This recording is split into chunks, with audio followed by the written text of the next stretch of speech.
Kelele za sina mtaji ni nyingi. Unakutana na mtu anamiliki simu ya touch kwa ajili ya kucomment kila post anayoiona, kutukana kila anayemkwaza na kuposti kila analolifanya kwa bando la kununua. Halafu chini katupia mguu wa adabu. Anakunywa maji ya chupa. Ukimkadiria thamani yake kuanzia chini hadi juu ni mshahara wa mtu.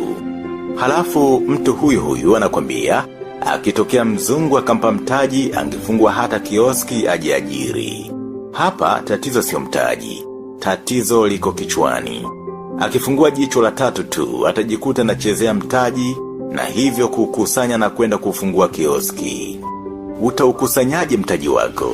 Mtaji hukusanywa kwa kununuliza. Wazungu wanaita kusave. Unaweza kujiuliza cha kusevu chenyewe kiko wapi? Ni hiki hapa. Namba 1. Acha matumizi na manunuzi yasiyo ya lazima. Sio lazima unywe soda au bia kila siku kwa sababu usipofanya hivyo hufi. Kama unabisha jaribu uone. Utapata mfadhaiko wa akili kwa muda mfupi tu lakini utazoea. Jaribu tu brother uone kama utakufa. Ukifa utakuwa umefeli mwenyewe. Hivyo ukalale mahali panapokustahili lakini usipokufa umeshinda. Jiandae kula mema ya nchi maana utakuwa tajiri ese. Namba 2. Acha kutoa ofa zisizo na msingi kwa sababu ukarimu kizidi ni uenda wazimu. Wewe sio Yesu hadi umnyweshe kila uliyemkuta baa. Umlishe kila uliyemkuta kantini. Mtu mpaka kwenda baa lazima ana pesa yake. Acha kimbelembele uokoe pesa za kuanzisha mtaji. Hata mtu akikomba hela ghafla pima uzito wa maombi vinginevyo. Mwambie haiko kwenye budget mpaka utakapopanga bajeti nyingine. Halafu usipende kutembea usiku wewe sio bundi. Kumbuka lolote linaweza likatokea likakugharimu pesa. Ukakosa cha kusevu. Shauri zako. Namba 3. Sio lazima kununua chai unapokwenda kazini na wakati unaweza kutengeneza chai yako mwenyewe. Nunua hata birika la kuchemshia maji kama ofisi yako ina umeme. Na kama haina umeme basi nunua chupa ya kubebea chai kutoka nyumbani. Fanya hivyo uone kama hujaokoa shilingi za kutosha mwisho wa mwezi. Namba 4. Acha tabia ya kula hovyo kila unachokiona barabarani. Maana vinakugharimu. Umeona karanga unataka kutafuna. Umeona ndizi unataka kumeza. Umeona miwa twende. Umekutana na ice cream unataka unyonye baba zima ovyo. Sio kwamba vitakugharimu pesa tu. Vitakugharimu na afya yako na kumalizia pesa pharmacy na dispensary. Ukizingatia hili mzee huwezi kukosa cha kusevu. Namba 5. Hauna sababu ya kununua maji ya kunywa na wakati unaweza kuchemsha na kwenda nayo kazini. Tumia mkoba wako kubeba maji ya kunywa kama unavyotumia mkoba huo kubeba kanga za kubadilisha njiani na viatu vya ziada. Beba kichupa cha maji kwenye begi lako la laptop, mbona K-Vant inakaa. Namba 6. Punguza matumizi ya umeme nyumbani kwako. Usiache redio au television vinawaka siku nzima, hata kama hakuna wa kuvitumia. Viwashe pale tu unapovihitaji.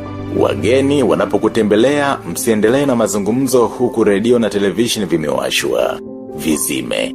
Usiache laptop kwenye chaji na wakati huitumii. Lakini pia dhibiti tabia za watu kuchaji simu zao wanapofika nyumbani kwako. Hii itakupunguzia gharama zisizo na lazima na kupata cha kusevu ukaanzisha mtaji. Ukiwa ndani ya nyumba zima taa katika vyumba ambavyo havitumiki. Namba 7. Acha kufungulia maji kwa kasi kubwa kwa sababu mengi yanapotea na mwisho wa siku lazima uyalipie. Tengeneza haraka bomba zote zinazodondosha maji hata kama ni matone. Kumbuka kidogo kidogo huongeza bili ya maji. Jifunze kuoga haraka, si lazima utumie dakika 30 bafuni. Na kama unatumia bomba mvua hakikisha wakati unapaka sabuni na kujisugua, bomba limefungwa. Usiruhusu maji kumwagika chini brother. Gharama yake ni kubwa. Namba 8. Tumia kwa uangalifu sabuni za kufulia na kuogea pia. Usiache sabuni kwenye maji muda mrefu itaisha bure na kununua nyingine kwa pesa ambazo ungesave. Halafu pia nguo unazoweza kufua nyumbani, usipeleke dry cleaner. Namba 9. Punguza matumizi ya simu kwa kutokupiga simu zisizo na ulazima. Usitumie simu kupiga stori za hovyo. Hata unapojiunga na vifurushi vya siku, wiki na hata mwezi, fanya hivyo pale tu utakapoona kuna ulazima, kwa sababu kuna wakati hatuhitaji simu. Kujiunga na vifurushi usivyovihitaji, utajikuta unafanya mawasiliano usiyoyahitaji na kuwapotezea watu muda. Bando za ofa ndo huwapa jeuri watu kupiga simu na kuongea utumbo. Haya ni matumizi mabaya ya rasilimali, ambayo mwisho wa siku itakugharimu.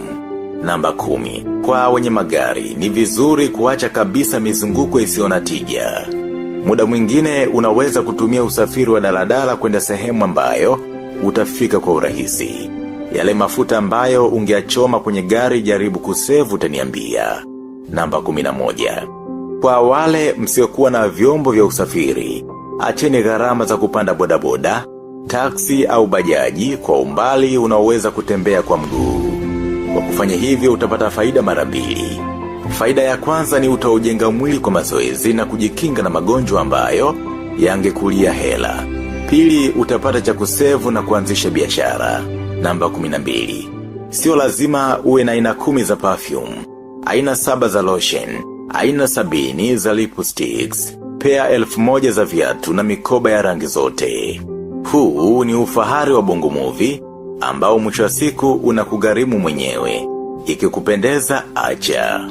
Namba 13. Kabla ya kulipa bili yoyote ile, jiridhishe. Ukiona mahesabu hayaji vizuri, uliza. Usilipie kitu ambacho hujatumia kwa uhalali. Jenga tabia ya ubishi kama waha linapokuja swala la kulipia kitu. Usisite kuomba punguzo la bei hata kama ni supermarkets na fixed bei zao. Kuwa mbishi, usiache chenji hata sentano. Kidogo kidogo hujaza ndoo. Lakini pia badala kulipia chaneli 150 kwenye kingamuzi, lipia chaneli unazoziangalia tu. Namba 14. Acha kabisa tabia ya keep change. Dai change hata kama ni buku. Milioni 1 bila buku inapoteza hadhi ya kuwa milioni 1. Hakuna pesa ndogo chini ya jua. Dennis Mpagazi ndio maana vitabu vyake anauza kwa buku jero tu. Namba 15. Unapoamua kumtoa mchumba wako dina, akaja na shosti zake, usijifanye kidume ukaumia kwa sababu ya ufahari. Badala yake sema nao, usione so. Wapendwa, nina bajeti ya mtu mmoja. Usitake kumpa ofa kila msichana ukadhani ni sifa. Be open kuliko kuwatukana kimoyo moyo. Ukitoka out na mtu, mwambie kuwa kila mtu atajilipia bili yake. Namba 16. Usihonge wala kununua machangudoa. Wahongwaji hawana shukrani brother. Halafu huko kwenye kuhonga riski ni nyingi sana. Kuna magonjwa ambayo yatavuruga bajeti yako, lakini pia kuna kugonganishwa na kufedheheka mjini bure. Namba 17. Usitupe vyakula vinavyobaki, badala yake kadiria chakula cha kuwatosha. Asiyemaliza chakula wakati mwingine apewe kidogo. Ukifanya hivyo walai, lazima upate cha kusevu na kufungua biashara, upunguze kelele. Namba 18. Kwa nini ukanywe bia ya shilingi 10,000 na wakati bia hiyo hiyo inauzwa kwa shilingi 2500 pale Tupendane Bar? Ufahari utakunyonga. Ni kweli unapokwenda kunywea au kula sehemu zenye hadhi, unakutana na watu wenye hadhi, mkabadilishana mawazo ukatoka kimaisha. Na kushauri ifanya hivyo kama una hadhi ili uongeze hadhi. Namba 19.